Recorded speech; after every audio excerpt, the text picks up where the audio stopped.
సామెతల గ్రంథము 1వ అధ్యాయము. ఇశ్రాయేలు రాజును దావీదు కుమారుడైన సొలొమోను రాసిన సామెతలు. వీటి వలన ఒకడు జ్ఞానమును ఉపదేశమును నేర్చుకొనవచ్చును.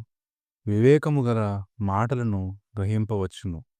నీతి న్యాయము యథార్థత అను వాని విషయమున ఉపదేశము పొందుటకును, జ్ఞానము లేని వారికి వివేకమును, యవనస్తులకు తెలివిని వివేచనను కలుగజేయుటకును ఇవి వ్రాయబడెను.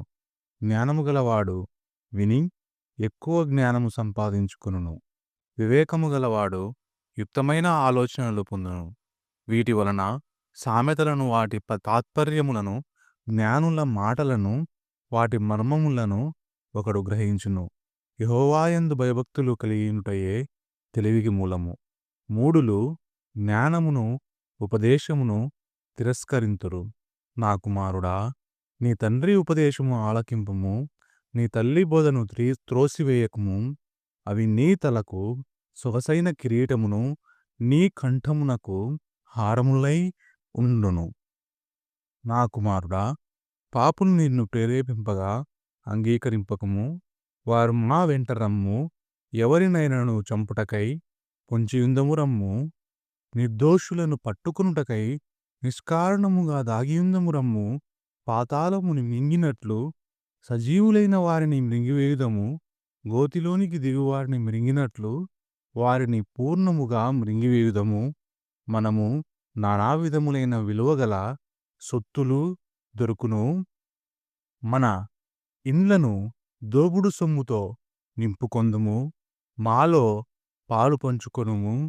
మనకందరికిని ఒకటే సంచి ఉండునని వారన్నను. నా కుమారుడా, నీవు వారితో కలిసి ఆ మార్గమున వెళ్ళకుము. వారి త్రోవలను వెళ్ళకుండా నీ పాదమును వెనుకకు తీసుకొనుము. కీడు చేయుటకై వారి పాదములు పరుగెత్తును. రక్తము చిందించుటకై వారు త్వరపడుదురు. పక్షి చూచుచుండగా వలవేయుట వ్యర్థము. వారు తమ రక్తము కోసమే పొంచియుందురు. తమ ప్రాణములను తామే తీసుకొనుటకై పొంచియుందురు. అన్యాయముగా లాభము సంపాదించుట వారందరి గతి అట్టిదే. అది అట్టివారి ప్రాణమును తీయును. జ్ఞానము వీధులలో నిలుచునని కేకలు వేయుచున్నది. రాజమార్గములలో అది తన స్వరము వినిపించుచున్నది. సందడిగల స్థలములలో నిలుచును అది ప్రకటించుచున్నది. పురద్వారములలోను పట్టణములలోను అది ఇట్లనుచున్నది. జ్ఞానము లేని వారలారా, మీరు ఎందాక జ్ఞానము లేని వారిగా ఉండగోరుదురు? అపహాసకులారా, మీరు ఎందాక అపహాస్యము చేయుటయందు ఆనందింతురు? బుద్ధిహీనులారా, మీరు ఎందాక జ్ఞానమును అసహ్యించుకొందురు? నా గద్దింపు విని తిరుగుడి, ఆలకించుడి. నా ఆత్మను మీ మీద కుమ్మరించెదను. నా మాటలు మీకు తెలియజేసెదను. నేను పిలువగా మీరు వినకపోతిరి. నా చెయ్యి చాపగా ఎవడును గమనింపకపోయెను. నా ఉపదేశమునంతయు మీరు తృణీకరించితిరి. నా గద్దింపును మీరు లక్ష్యపెట్టలేదు. కాబట్టి మీకు ఆపద కలుగునప్పుడు నేను నవ్వుదును. మీకు భయము కలుగునప్పుడు నేను అపహసింతును. సుడిగాలి వచ్చినట్లు మీకు భయము వచ్చినప్పుడు, తుఫాను వచ్చినట్లు మీకు ఆపద కలుగునప్పుడు, శ్రమయు దుఃఖమును మీకు కలుగునప్పుడును నేను అపహసించుదును. అప్పుడు వారు నన్ను పిలిచెదరు గాని నేను ఉత్తరమియ్యను. నన్ను వెదుకుదురు గాని వారికి కనబడను.